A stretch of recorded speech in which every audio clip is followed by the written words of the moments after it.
Namo Buddhaya Bante. Izin tanya, apa ada meditasi berbaring? Dan kalau ada, bagaimana caranya? Anumodana. Bapak dan Ibu, saudara-saudari sekalian, dalam postur meditasi ada 4. Ya, ada 4. Meditasi bisa dilakukan baik itu berjalan, ada sebutannya meditasi jalan. Ada meditasi duduk, dilakukan dalam postur duduk, dan juga ada meditasi berdiri, dilakukan sambil berdiri, dan yang keempat adalah meditasi berbaring.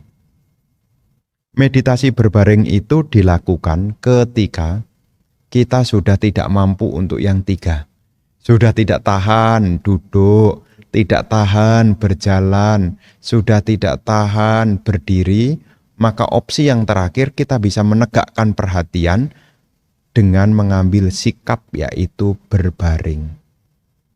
Berbaring. Jadi seorang meditator ya jangan nomor 1 berbaring dulu ya. Nanti kalau meditasinya belum sudah berbaring, nanti ya dikuasai oleh kemalasan. Ya, jadi bukan menegakkan sati, malah jadi lemah perhatiannya. Jadi malas, jadi tumpul. Ya, jadi batinnya jadi tumpul.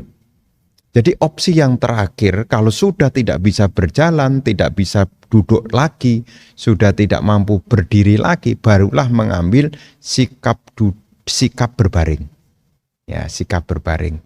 Bagaimana caranya? Anda bisa berbaring. Sambil berbaring, ya berbaringnya itu bisa dilakukan miring, ya miring, ya, ataukah dengan ya ya seperti orang rebahan begitu, Anda bisa lakukan. Ya. Kemudian apa yang harus dilakukan, Bante? Diawali dari rasakan dulu sentuhan tubuh Anda dengan alas tidur yang Anda pakai. Jadi ketika Anda berbaring, Anda bisa merasakan ya, tubuh Anda yang bersentuhan dengan ya alas yang Anda pakai. Rasakan. Ya, rasakan. Nah, ini nanti kembali kepada objeknya. Ya. Ini bisa dilakukan kalau malam mau tidur. Ya, bisa dilakukan. Jadi sebelum Anda tertidur, ya Anda bisa berbaring, dirasakan dulu. Ya, sebelum tidur gitu ya. Nah, Anda bisa meditasi dengan berbaring. Ya. Kepalanya menyentuh bantal, dirasakan. Tubuhnya menyentuh bantal, dirasakan. Tubuhnya menyentuh kasur, dirasakan. Maksud saya, dirasakan dari kepala sampai kaki, sentuhan tubuhnya dengan alas tidurnya dirasakan. Ya, ini adalah latihan mindful juga. Ya, menyadari tentang postur tubuh, iriyapata juga sebutannya. Ya. Jadi sebelum Anda berbaring, Anda persiapkan ya yang nyaman. Setelah terbaring dengan nyaman, Anda rasakan sentuhan tubuh Anda dengan alas tidur yang Anda punyai itu. Nah, kemudian kalau seandainya meta bhawana bagaimana, Bante? Ya, sambil postur berbaring itu Anda mengulang dalam hati Anda pelan-pelan, mengikuti ritme ketenangan Anda. Semoga saya berbahagia. Semoga saya berbahagia. Semoga semua makhluk berbahagia. Semoga semua makhluk berbahagia. Itu bisa dilakukan. Atau merasakan, ya tubuhnya dirilekskan. Kepala menyentuh bantal, badannya menyentuh kasur, sambil dirasakan. Nafas alami. Anda tidak usah mengatur nafas Anda, biarlah nafas alami ini yang masuk mendorong dan menghembuskan. Anda rasakan saja. Ya, Anda rasakan kealamiaan napas masuk, napas keluar, napas masuk, napas keluar, napas masuk, napas keluar. Ya, jadi saran saya meditasi berbaring ini dilakukan ya menjelang Anda tertidur supaya sekalian nanti langsung tidur. Ya, jangan sampai di pertengahan Anda meditasi, pagi-pagi sudah meditasinya posturnya berbaring, nanti jadi malas. Siang hari sudah posturnya sudah berbaring, nanti jadi malas. Tapi kalau malam hari, mungkin Anda kalau ikut retret setelah berjuang seharian, masih punya kesempatan untuk berlatih ya, malam hari sambil merebahkan tubuhnya, Anda bisa merasakan sentuhan tubuh Anda dengan alas tidur yang Anda gunakan. Kalau objeknya anapanasati ya Anda rasakan kealamiaan. Napas masuk, napas keluar. Kalau objeknya peta bawana ya Anda ulang dalam hati Anda. Semoga saya berbahagia. Mengikuti ritme ketenangan Anda. Jadi waktu Anda mengucapkan itu, mengikuti ritme ketenangan Anda. Semoga saya berbahagia. Semoga saya berbahagia. Apa tujuannya? Supaya hati Anda ini merasa bahagia juga. Ya. Jadi saat Anda bahagia itu nanti menyebabkan Anda bisa tidur dengan nyenyak, tidak mimpi buruk, dan setelah tidur bangun Anda jadi segar. Itu ada di dalam Metanisangsa. Manfaat dari meditasi cinta kasih. Ya, di situ disebutkan. Tidurnya nyenyak, tidak mimpi buruk, bangun tidur badannya segar. Nah, ini bisa dilakukan meditasi berbaring. Ya, pesan saya adalah malam hari sebelum Anda tertidur. Ya, jadi jangan pagi dan juga jangan siang, nanti jadinya malas. Ya, begitu ya.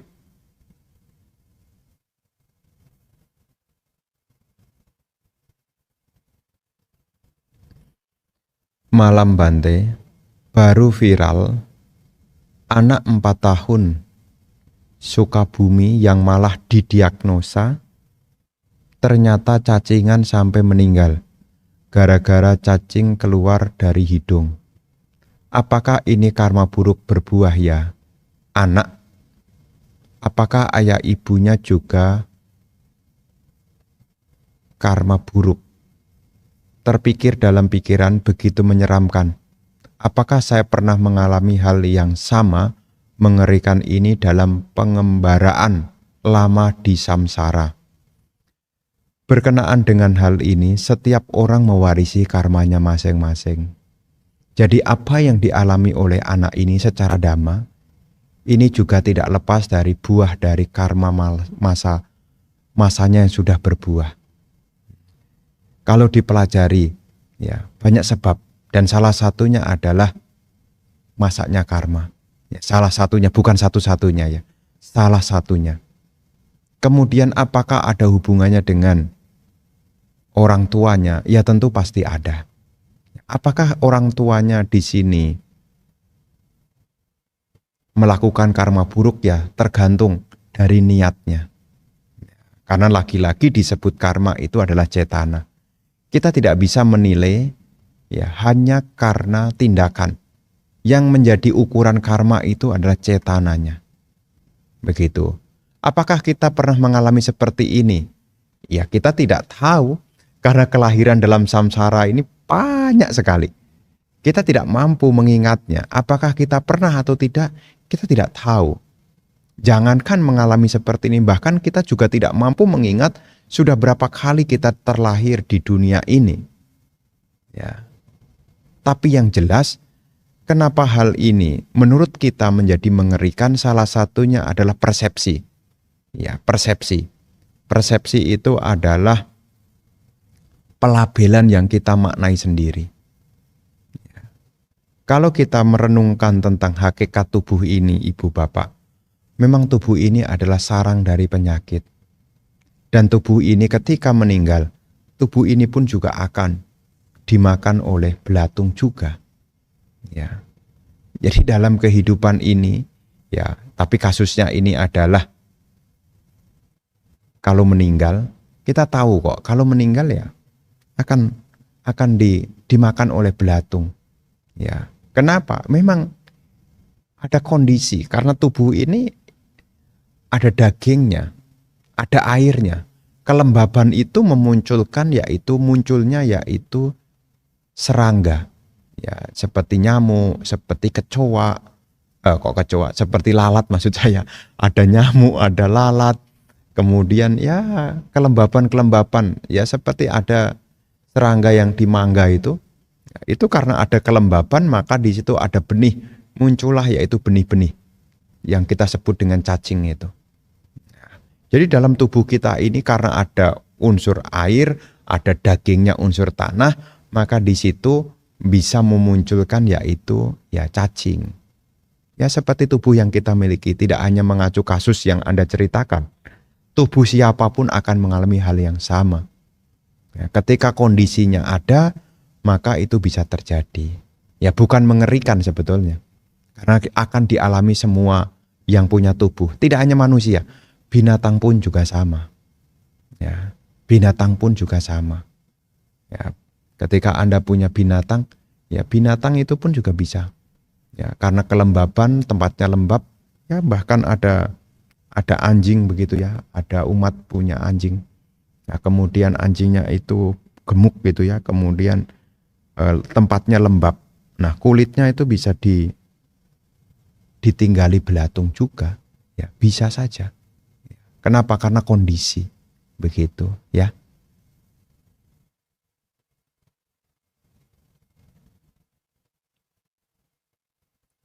Mohon penjelasan Cattaro Iddhipada. Bagaimanakah mengaplikasikan ini di dalam Citta Bhawana?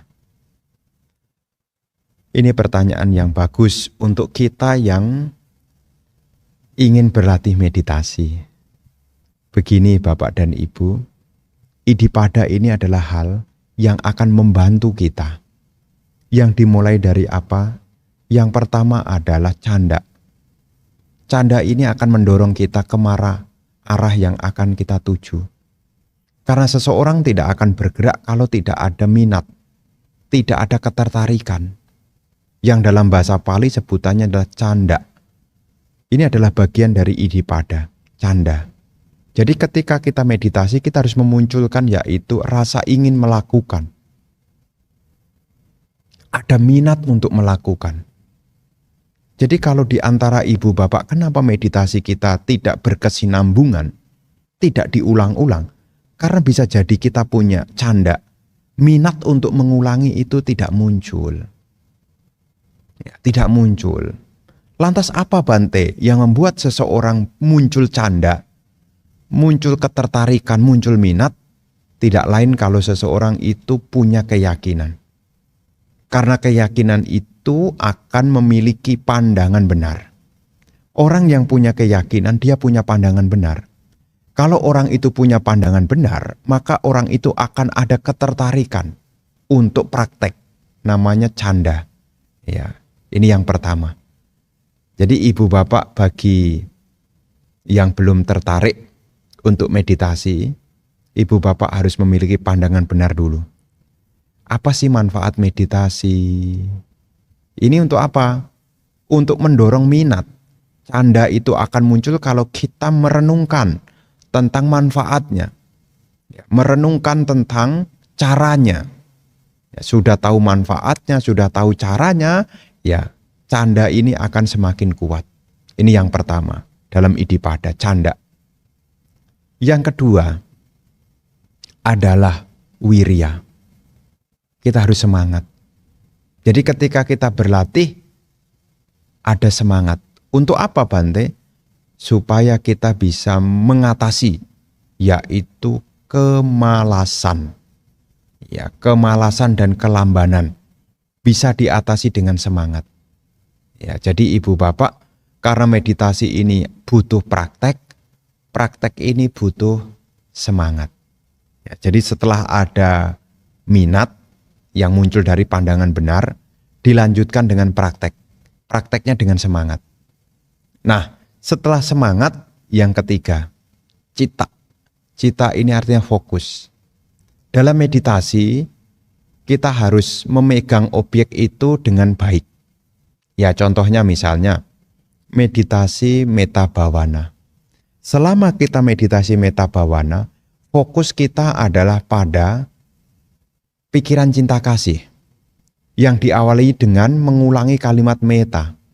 Kalau kalimat meta ini sudah diulang-ulang,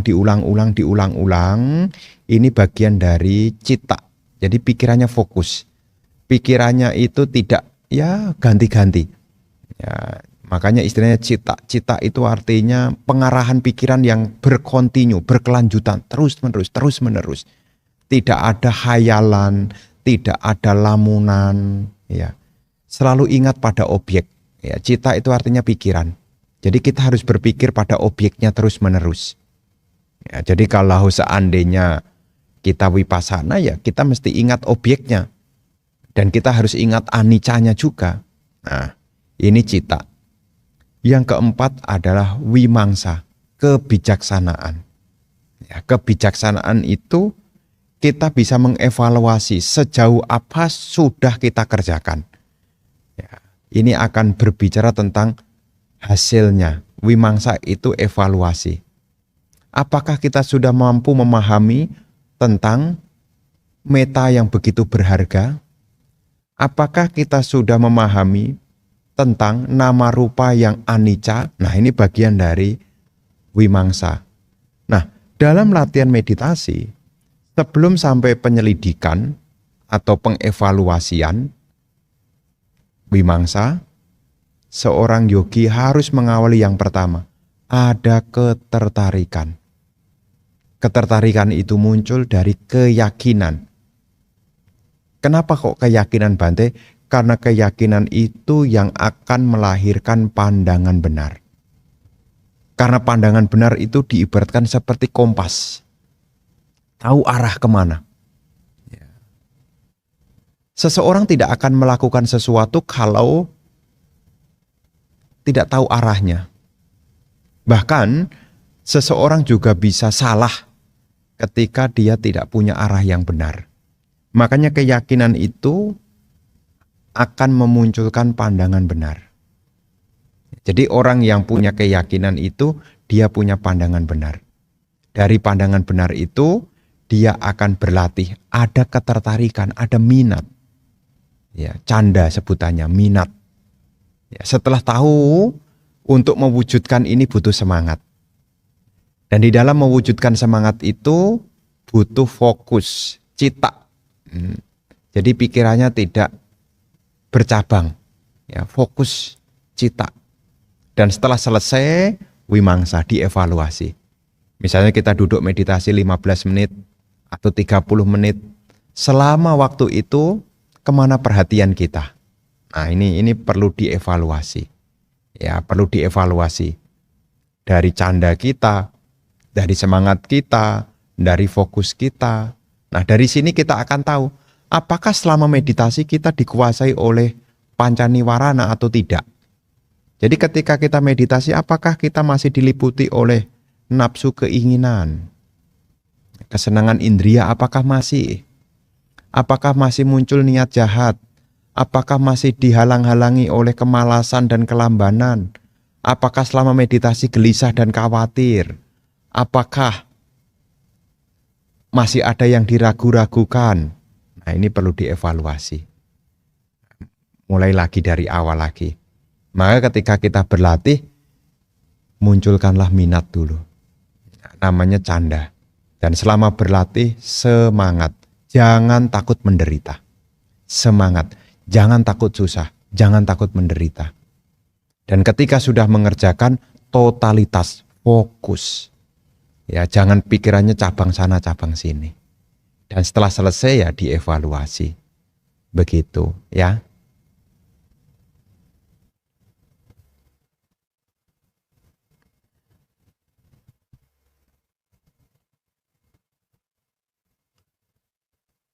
Berkenaan Pancasila, sila ketiga.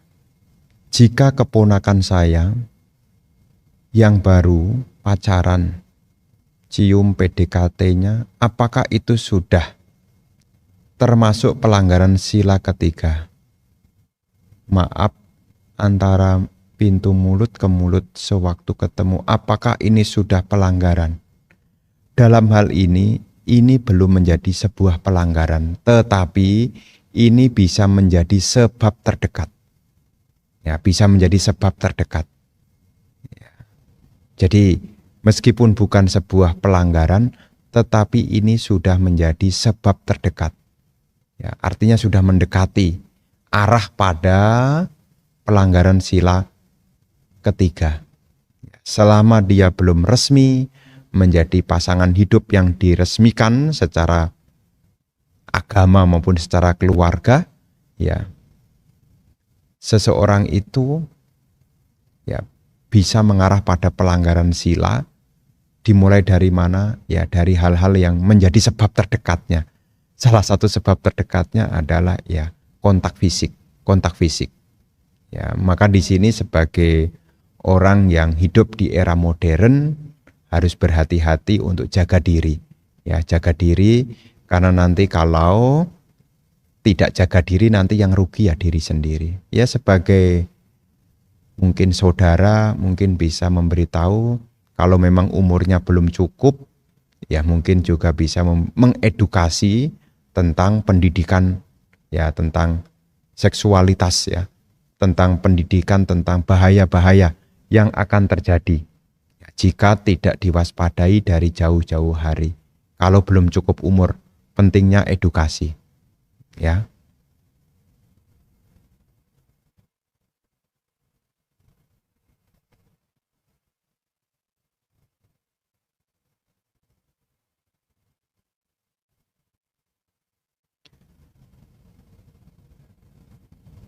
Mohon dijelaskan duka yang dialami makhluk-makhluk dalam hal makanan, dalam hal tubuh yang diumpamakan 4 ular berbisa. Apakah kita semua mengalami ini? Bagaimana merenungkannya dengan bijaksana menuju Sang Wega Cita? Bapak dan Ibu, saudara-saudari sekalian, berkenaan dengan 4 ular berbisa, itu adalah perumpamaan tubuh kita yang terbangun atas 4 unsur. Unsur tanah, unsur air, unsur api, unsur udara.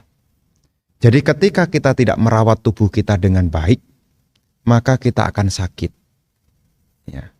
Unsur tanah, unsur air, unsur api, unsur udara. Maka ketika tubuh kita tidak balance, sebutannya sakit. Ya, kalau terlalu dingin, jadinya masuk angin. Inilah ya ular berbisa yang di tubuh kita yang kita rawat, kita kasih makan ini. Sudah dikasih rawat, sudah dikasih makan. Kalau tidak dapat kondisi yang bagus, dia bisa menyakiti kita, maksudnya begitu. Ya seperti kalau terlalu banyak unsur api, ya jadi demam, ya menyakiti tubuh kita. Ya, menyakiti tubuh kita. Kalau terlalu banyak unsur air jadi diare. Ini juga menyakiti tubuh kita juga. Makanya 4 ular berbisa ini adalah menggambarkan tentang tubuh jasmani ini yang terbangun dari 4 unsur. Dan 4 unsur ini sifatnya tidak kekal. Makanya kita bisa sakit. Ya. Terlalu dingin jadi sakit, terlalu lapar jadi sakit, terlalu capek jadi sakit. Ya. Jadi tubuh ini diibaratkan seperti ular. Ular yang 4 tadi yang sudah dirawat tapi sewaktu-waktu bisa nyakiti majikannya juga. Ya. Terus bagaimana Bante untuk memunculkan Sang Wega? Ya dalam hal ini cobalah untuk berlatih yang dimulai dari sila supaya apa? Tidak semua keinginan jasmani ini kita turuti. Ya dengan sila. Kemudian dengan samadhi. Supaya kita lambat laun bisa melepas kemelekatan pada tubuh ini. Dengan kita tidak ada nafsu keinginan, dengan kita melepas, maka di situ tubuh yang kita miliki ini akan kita tinggalkan. Kalau sudah mampu kita tinggalkan, tidak punya tubuh lagi, artinya ya tidak lahir ya. Ya sudah selesai penderitaannya. Selama kita masih lahir, maka kita akan bersama dengan rupa. Dan rupa ini anicca, di mana rupa yang anicca ini adalah duka. Ya, tubuh ini loh, yang berubah ini adalah duka. Bagaimana supaya tidak ada duka? Ya kita harus berjuang untuk melenyapkan awija dan tanha. Dengan lenyapnya awija dan tanha, maka kelahiran bisa terputus.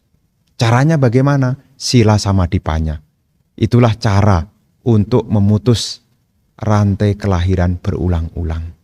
Begitu ya.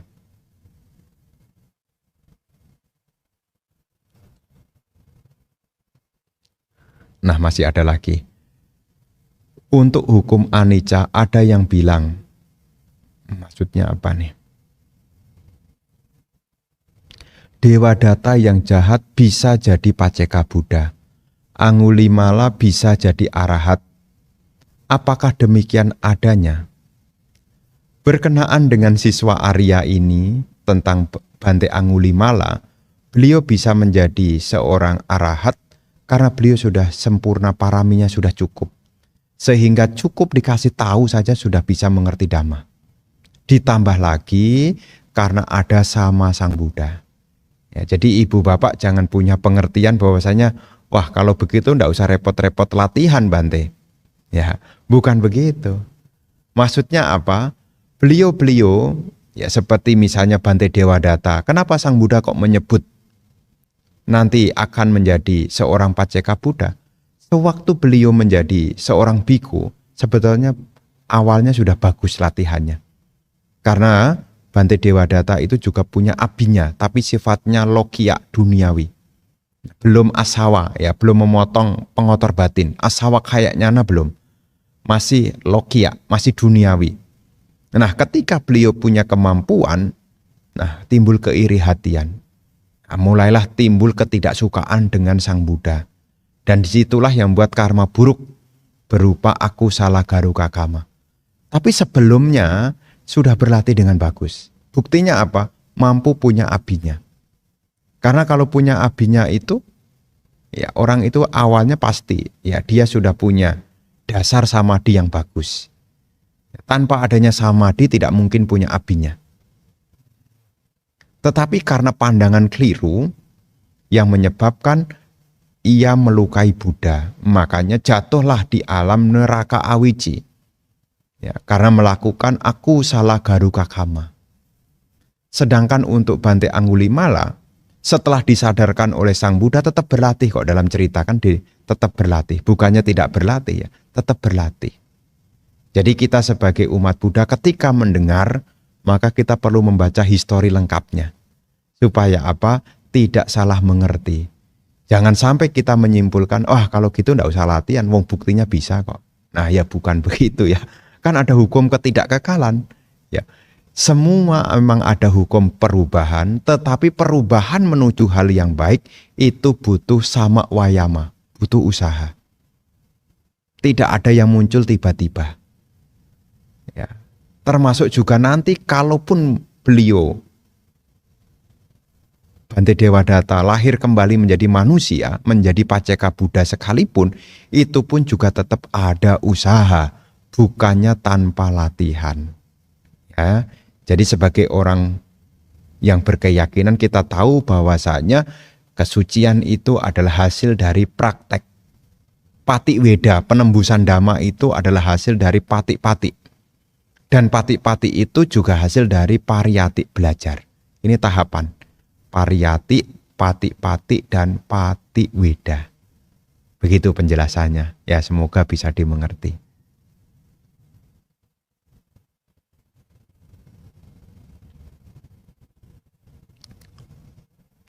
Wandami Bante, izin bertanya. Syarat orang berpandangan benar, yang mana salah satunya adalah memahami baik dan buruk. Sudi kiranya Bante memberikan contoh yang sederhana dalam kehidupan sehari-hari. Bapak dan Ibu, saudara-saudari sekalian, perbuatan baik atau buruk itu bergantung dari cetana. Tetapi di sini orang yang bijaksana, selain mengetahui dari cetana, orang bijaksana tahu pintunya perbuatan itu dari mana. Kenapa perbuatan itu disebut perbuatan baik ataupun perbuatan buruk? Akan tampak dari pintunya. Pintu perbuatan itu ada 3. Perbuatan jasmani, ucapan, dan pikiran. Jadi contoh dari perbuatan baik itu apa? Di dalam salah satu uraian yang ada di dalam Samaditthi Sutta, ini ada di dalam Majjhima Nikaya yang berjudul Samaditthi Sutta, seseorang tahu tentang ada 10 macam perbuatan baik. 10 macam perbuatan baik ini 3 melalui tubuh jasmani, 4 melalui ucapan, 3 melalui pikiran. Apa itu 3 melalui tubuh jasmani yang disebut perbuatan baik secara jasmani? Tidak membunuh, tidak mencuri, dan tidak berasusila. Ini adalah perbuatan baik secara tubuh jasmani. Terus perbuatan buruk secara tubuh jasmani apa? Membunuh, mencuri, dan berasusila. Ini adalah perbuatan buruk secara jasmani. Kalau dihindari jadi perbuatan baik, kalau dilakukan jadi perbuatan buruk. Nah, ada 3 dari tubuh jasmani. Kemudian dari ucapan. Ucapan ini disebut ucapan yang baik. Apa yang pertama? Adalah ucapan yang tidak berbohong. Musawada. Ya, jadi ucapan yang tidak berbohong. Kemudian yang kedua, ucapan yang tidak menghasut. Ya, namanya pisunawaca. Ya, menghasut ini contohnya apa? Provokator. Memprovokasi orang untuk bertikai, untuk mengadu domba. Nah, ini namanya pisunawaca. Nah, ini adalah kalau dihindari jadi perbuatan baik. Yang pertama menghindari berbohong, yang kedua menghindari penghasutan atau menghindari tindakan provokator. Kemudian yang ketiga, tidak berkata kasar. Ini perbuatan baik melalui ucapan tidak berkata kasar. Dan yang keempat adalah sampapalapa, itu adalah menghindari ucapan yang membual, omong kosong. Jadi kalau seseorang menghindari ucapan yang tidak baik, tidak berbohong, tidak menghasut, tidak berkata kasar, tidak omong kosong, dia disebut berbuat baik melalui ucapan. Sebaliknya, ketika dia berbohong, menghasut, berkata kasar, omong kosong, ini adalah berbuat buruk melalui ucapan. Nah, jadi 3 tadi yang pertama, kemudian 4 ini yang kedua, dan yang ketiga melalui pikiran ada 3. Ya, abija itu loba, pikiran yang loba. Jadi disebut pikiran yang baik itu apa? Pikiran yang tidak serakah, pikiran yang tidak membenci, dan pikiran yang tidak gelap batin. Ini adalah pikiran yang baik. Ya, pikiran yang baik. Jadi perbuatan baik melalui pikiran ada 3. Tidak serakah, tidak membenci, dan juga tidak moha, tidak kebodohan batin. Ya. Tapi akan jadi pikiran yang buruk kalau serakah. Jadi pikirannya serakah, bawaannya iri aja. Kalau tidak serakah, dengki. Ya, kalau ada orang berhasil, ya tidak suka bawaannya. Ya, dengki, menyimpan kebencian. Nah, ini contohnya pikiran tidak baik nih. Termasuk juga tidak memahami tentang anicca, ketidakkekalan. Ya, ini juga disebut sebagai awija, ketidaktahuan, atau moha, ketidaktahuan. Jadi ketika seorang mengerti apa itu perbuatan baik, apa itu perbuatan buruk, dia tahu dari tingkah lakunya, baik itu jasmani, ucapan, maupun pikiran. Jadi kalau ibu bapak tidak membunuh, tidak mencuri, tidak berasusila, Anda sudah berbuat baik melalui tubuh jasmani. Kemudian Anda tidak berkata bohong, tidak menghasut, tidak berkata kasar, tidak omong kosong, sudah berbuat baik melalui ucapan. Kemudian tidak diliputi oleh keserakahan, tidak diliputi kebencian, tidak diliputi kebodohan batin, Anda sudah berbuat baik melalui pikiran. Ini bisa dilihat ya dari mana yang disebut perbuatan baik, mana yang disebut dengan perbuatan buruk dari sila. Ya, sila itu yang kelihatan dari ucapan dan perilaku, ini sila. akan kelihatan. Karena menilai seseorang yang disebut orang baik, yang jelas akan tampak dari perilakunya, meliputi ucapan dan juga tindakan jasmani. Ya, jadi 10 macam perbuatan baik, ya kita mesti tahu ya, selain dasa punya kiryawatu ya, ada 10 macam perbuatan baik. Melalui tubuh jasmani ada 3, melalui ucapan ada 4, dan juga melalui pikiran tadi ada 3 yang sudah diuraikan tadi. Semoga bisa dimengerti ya.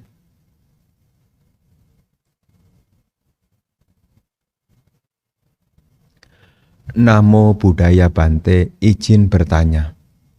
Apakah hanya di alam manusia bisa mencapai nibbana? Bukan alam lain seperti alam dewa? Terima kasih. Bapak dan Ibu, saudara-saudari sekalian, sebetulnya untuk menjadi seorang arahanta mencapai nibbana, ini bisa direalisasi baik itu lahir sebagai manusia maupun di alam dewa. Ya. Tapi kalau 4 alam menyedihkan tidak bisa. Jadi peluangnya itu dewa bisa. Karena banyak diceritakan seperti kisah ketika Sang Buddha mengajar Dhamma di surga Tawatingsa, juga ada dewa-dewa yang menjadi pemasuk arus juga. Ya, ada dewa-dewa yang menjadi pemasuk arus juga. Termasuk juga ada Dewa Saka menjadi pemasuk arus juga. Kemudian Brahma Baka yang lebih tinggi juga bisa mencapai kesucian juga. Jadi di sini ibu bapak yang tidak bisa, tidak punya peluang adalah kalau lahir di 4 alam menyedihkan. Makhluk neraka, makhluk tiracana, makhluk peta, dan juga makhluk asura. Ini tidak punya peluang. Yang punya peluang adalah alam manusia, termasuk alam dewa. Ini punya peluang. Ya. Jadi ada beberapa dewa-dewa itu yang sebelumnya sudah menjadi sotapana di alam manusia. Maka tinggal melanjutkan lagi, nanti bisa lahir di alam dewa mencapai arahanta di sana.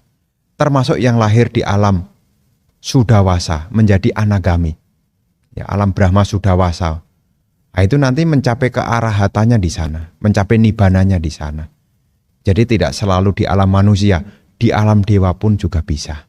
Ya, selama sebelumnya sudah praktek Dhamma.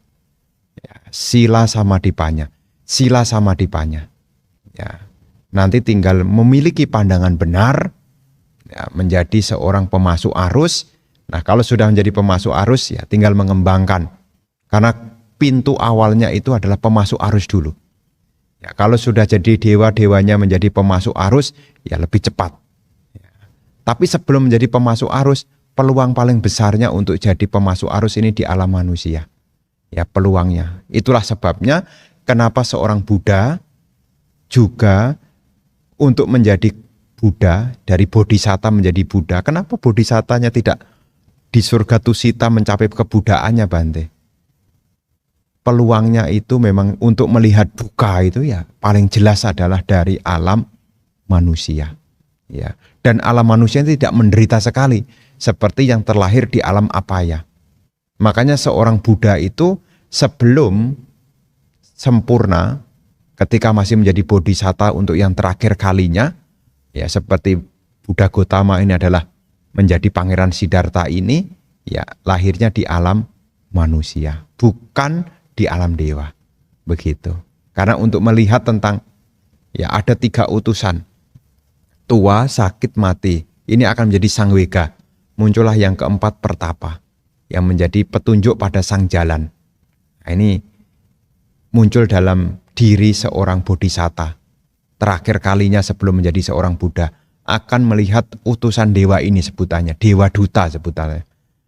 Usia tua, sakit, kematian, dan juga ada pertapa.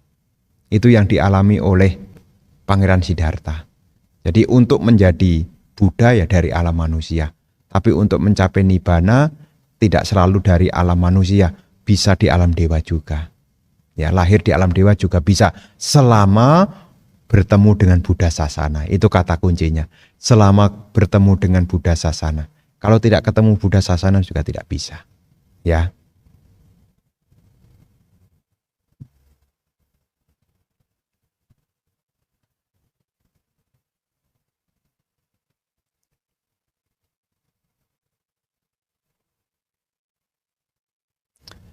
Selamat malam Bante. Menyambung kesenangan indriawi. Apa sebenarnya? Belum mengerti bagaimana maksudnya jangan diperhatikan. Jadi apa kita boleh melihat, mendengarkan dan seterusnya tapi jangan diperhatikan? Lihatnya bagaimana? Yang pasti kita akan menikmati juga pada akhirnya. Bapak dan Ibu, saudara-saudari sekalian, maksudnya apa? Ketika kita melihat jangan menandai. Contohnya, kalau Anda lihat misalnya tutup gelas begini. Tutup gelas ini akan semakin menarik. Ya. Tutup gelas ini akan menjadi munculnya kesenangan indriawi. Ketika Anda mulai membuat penilaian. Oh, bagus ya. Oh, bagus juga ya. Ketika Anda mulai menilai, di situ mulai muncul, yaitu sannya Anda, membuat tanda, mengenali. Dari mengenali sebagai yang indah, ini jadi timbul nafsu. Ya, timbul nafsu, keinginan. Jadi contohnya kalau Anda melihat sesuatu, misalnya mungkin lihat botol, mungkin lihat gelas begini. Ada tulisannya. Anda perhatikan terus-menerus. Apa yang terjadi? Anda mulai menilai. Oh, bagus juga ya. Kemudian Anda mulai tertarik. Ya. Ketika Anda memperhatikan yang bagus, kemudian menandai. Apalagi kita sudah punya persepsi ini bagus, ini menyenangkan, ini menyenangkan. Ketika ini sudah ketemu kontak mata, melihat, maka di situ akan muncul, yaitu kesenangan. Maka tadi saya bilang, jangan diperhatikan. Kalaupun memperhatikan bagaimana? Tidak ditandai. Ya melihat, sekedar melihat, tidak usah ditandai. Ya, jadi ketika Anda melihat apapun, Anda sebetulnya sudah mulai menandai. Ya, menandai apapun. Ya, contohnya kalau Anda lihat mobil misalnya. Mungkin Anda lihat mobil. Ketika Anda lihat mobil, kemudian Anda perhatikan berulang-ulang. Mulai dari depannya, mulai dari sampingnya. Kemudian Anda mulai menilai kalau stripnya begini bagus. Nah mulai menilai tuh, ditambah lagi ada orang ngomong lagi, itu bagus tuh modelnya begini. Nah Anda mulai memperhatikan tuh. Nah ketika mulai memperhatikan, lambat laun, Anda mulai timbul keinginan untuk memilikinya juga. Terus bagaimana supaya tidak ada ketertarikan? Ya jangan memperhatikan, jangan menandai. Cukup melihat sewajarnya. Ya, termasuk kalau Anda ya muncul kesenangan-kesenangan yang mungkin dalam tanda kutip mungkin kesenangan indriawi yang lain. Ya, mungkin terlalu melekati pada hiburan. Ya, ketika Anda menandai Anda akan terpanggil. Ini adalah bagus, ini adalah menyenangkan. Ketika kita sudah punya persepsi ini adalah bagus, ini adalah menyenangkan, di situ akan timbul yaitu wedana dan tanha.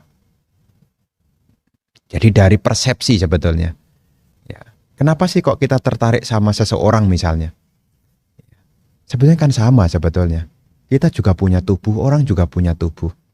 Bahan bakunya juga sama. Ini kulit, itu juga kulit. Ya. Ini juga ada rambutnya, itu juga ada rambutnya. Itu ada telinganya, ini juga ada telinganya. Kenapa kita punya ketertarikan? Karena kita sudah membuat penilaian, menandai. Kalau kulitnya ini sama dengan bagus. Kalau rambutnya begini sama dengan bagus. Itu sebetulnya adalah hasil dari persepsi kita. Padahal ini sebetulnya hakikatnya sama gitu loh. Nama rupa gitu loh. Nama rupa. Coba bayangkan, kita renungkan. Ini kan tubuh, kulit. Kulit Anda dengan kulit saya sama aja. Tapi kenapa kita punya ketertarikan melihat kulit orang lain? Karena kita punya pengertian kulit itu adalah indah. Kulit itu adalah menyenangkan. Padahal kalau kita perhatikan diri sendiri, mananya yang indah dari kulit ini? Mananya yang indah? Wong kalau digosok isinya daki. Ya. Kalau tidak dikasih sabun juga aromanya juga tidak sedap. Dari mana? Ini kan sebetulnya adalah dari sanya yang kita tandai sendiri. Kita melihat, kita mendengar hal-hal yang sifatnya indriawi sehingga kita tidak melihat yang hakiki. Itulah sebabnya kenapa kita masih lahir lagi, karena kita masih diliputi oleh tanha dan awija. Tidak mampu melihat kebenaran yang hakiki. Oh Bante, giginya itu bagus, saya perhatikan dia itu giginya bagus. Tapi kalau Anda dikasih catu giginya untuk dikasihkan ke Anda, persepsi Anda sudah menjijikkan, tidak lagi indah lagi. Ya. Termasuk, oh bagus matanya. Kalau bangun tidur itu mata ini keluar kotorannya. Dari mana kita bisa mengartikan? Karena ketidaktahuan, kita masih diliputi oleh kilesa, maka kita tidak mampu melihat yang sebenarnya. Terus bagaimana caranya? Caranya adalah ketika melihat, jangan ditandai. Semua ini perlu latihan karena selama ini kita sudah menandai. Jadi kekuatan menandai itu lebih kuat daripada tidak menandai. Nah, coba renungkan lagi ya. Kita sudah menandai. Apapun ditandai. Kebiasaan kita kan suka menandai. Ini ditandai, itu ditandai. Sehingga apa? Karena kebiasaan kita menandai, maka kita kemudian gampang sekali mengambil yaitu penilaian. Kalau ini bagus, kalau itu tidak bagus, kalau ini menarik, kalau ini tidak menarik, itu sebetulnya adalah hasil dari kesepakatan. Yang hakiki apa Bante? Yang hakiki adalah nama rupa. Ini adalah 4 unsur. Ya, 4 unsur. Yang kelihatan adalah 4 unsur. Unsur tanah, unsur air, unsur api, unsur udara. Ya. Ini tampak bagus karena ini dibungkus kulit. Ya, Anda punya tubuh, kita punya tubuh. Tubuh ini tampak bagus karena dibungkus oleh kulit. Kalau kulitnya ini terkelupas, tubuh ini tidak bagus lagi loh. Tubuh ini sudah tidak kelihatan indahnya lagi. Anda pernah lihat orang yang terkelupas kulitnya, tidak indah lagi. Jangankan terkelupas, kulitnya yang mungkin sakit saja sudah tidak indah lagi. Dari situ kita akan melihat, oh ternyata ini hanyalah hasil dari persepsi pikiran saya. Begitu cara mengenalinya. Makanya disebutkan kenapa kita diminta untuk tidak memperhatikan, tidak lain supaya kita tidak menandai. Ketika menandai, di situ akan muncul, yaitu pasa paccaya wedana. Wedana paccaya tanha. Dari kontak akan muncul perasaan, dari perasaan akan muncul nafsu kesenangan. Begitu. Semoga bisa dimengerti ya.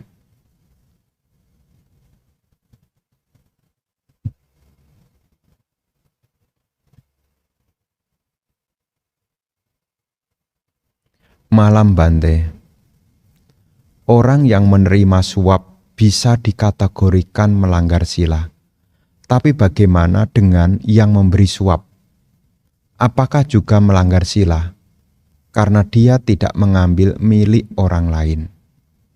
Bapak dan Ibu, saudara-saudari sekalian, memang dalam hal ini tidak melanggar Pancasila Buddhis, tetapi melanggar norma kesepakatan. Ada hukum negara. Ada hukum negara. Jadi kalau Anda memberi kepada orang lain, ya sebutannya ya karma baik. Tetapi untuk konteks tertentu, ada pemberian yang tidak boleh dilakukan. Dalam hal ini adalah menyuap. Ya, memberi suap, menyuap supaya apa? Urusan kita lancar. Misalnya begitu. Secara norma, kesepakatan yang ada di negara itu tidak boleh. Jadi apakah melanggar sila? Ya tentu tidak. Hanya sekali lagi saya tidak membenarkan hal ini.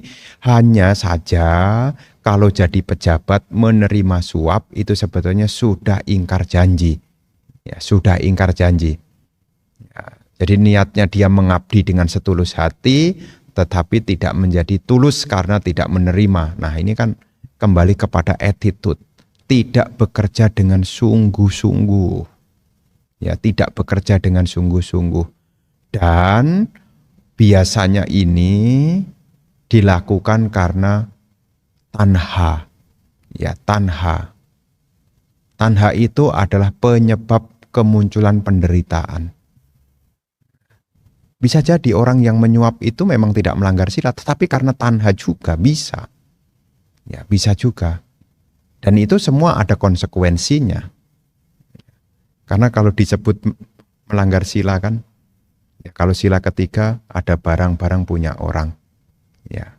Tapi kalau misalnya korupsi ya, kalau korupsi itu jelas. Mengambil yang bukan miliknya, sudah jelas kalau korupsi.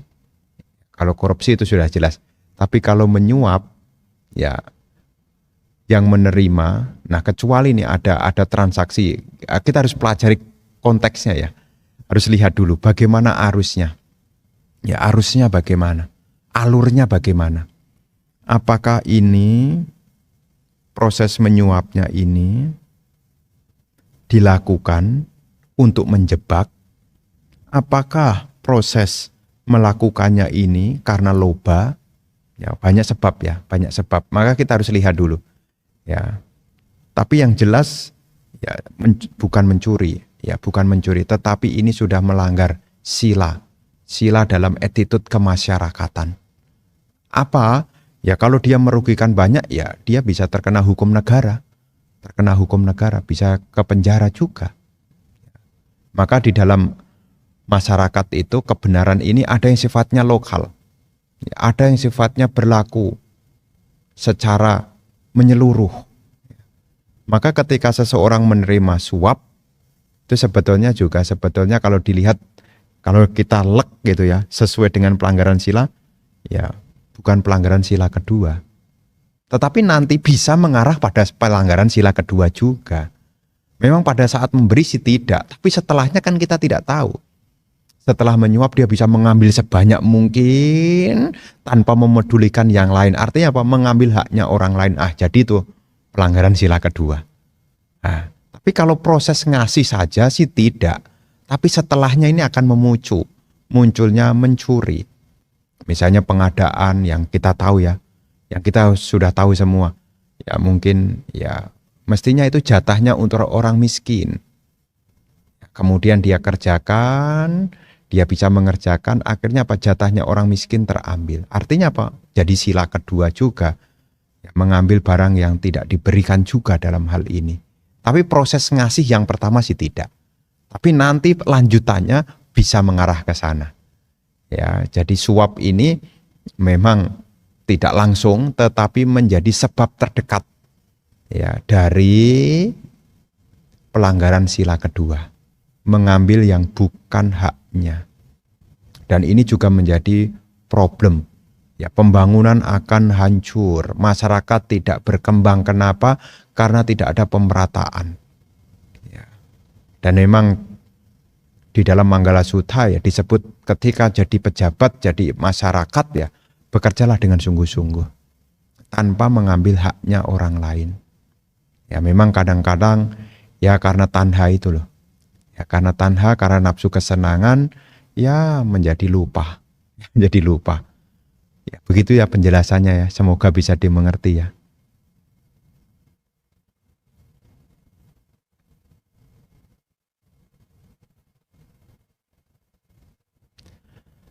Bante pernah bilang, kalau suami istri setia dan saling mencintai di rumah, juga seperti di surga, walaupun belum di surga.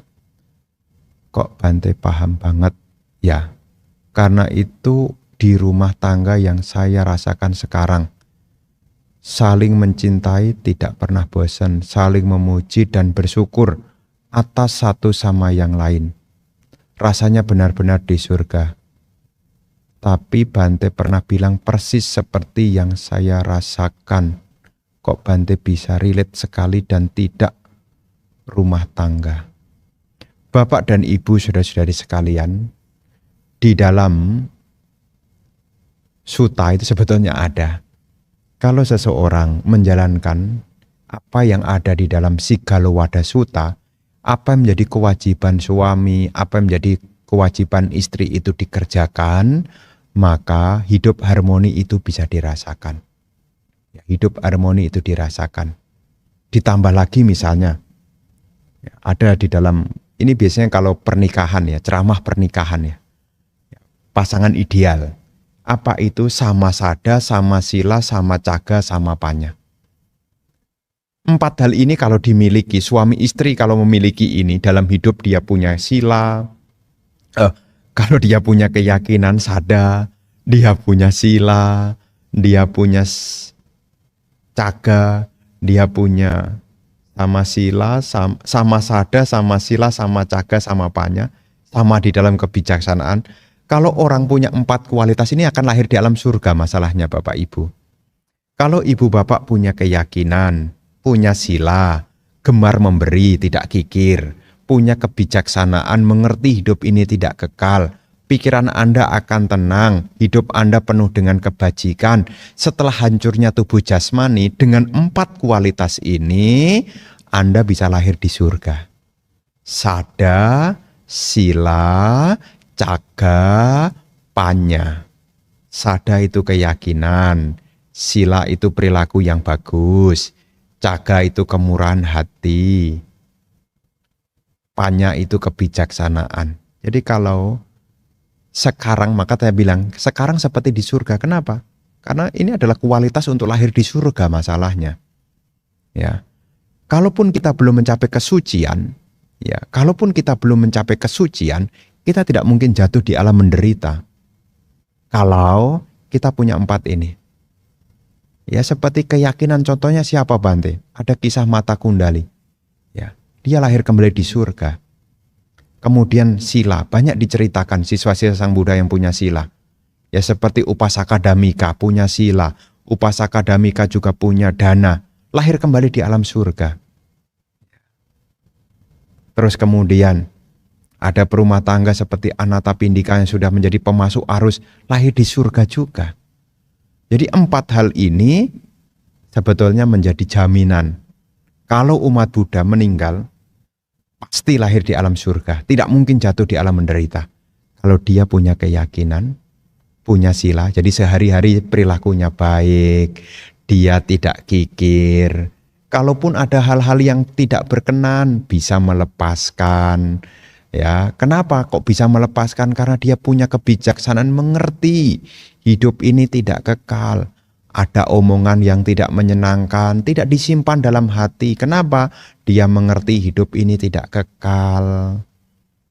Kalau hidupnya bersama 4 kualitas ini jaminan. Ya, kalaupun belum menjadi seorang pemasuk arus, ya, tidak mungkin jatuh di alam menderita. Tidak mungkin. Ya. Sada, keyakinan, sila, perilaku yang bagus, caga, kemurahan hati, panya, kebijaksanaan. Ya. Kalau 4 hal ini ada, maka jaminannya tidak mungkin jatuh di alam menderita. Nah, itu ada. Dari mana Bante bisa menceritakan ini? Ada sutta yang lain yang berjudul Digajanu Sutta. Digajanu Sutta itu ada di dalam Anguttara Nikaya kelompok 8. Tentang pertanyaan yang disampaikan oleh pemuda Digajanu kepada Sang Buddha. Apa yang akan membawa manfaat di kehidupan yang akan datang? Jadi sekarang kalau ingin bahagia mesti punya rajin, utana sampada. Ya, menjaga apa yang dimiliki araka sampada. Memiliki teman yang baik kalyana mita. Bisa menghitung pengeluaran dan pemasukan supaya punya kekayaan yang bagus, sama jiwita. 4 hal ini membawa kebahagiaan sekarang. 4 hal yang tadi ini membawa kebahagiaan berikutnya. Makanya kalau suami istri pengen ketemu lagi di kelahiran berikutnya, hendaknya 4 ini dimiliki. Nanti ketemu lagi. Ketemu dalam hidup yang harmoni dan bahagia. Sama di dalam keyakinan, sama di dalam sila, sama di dalam kemurahan hati, dan sama di dalam kebijaksanaan. Begitu ya.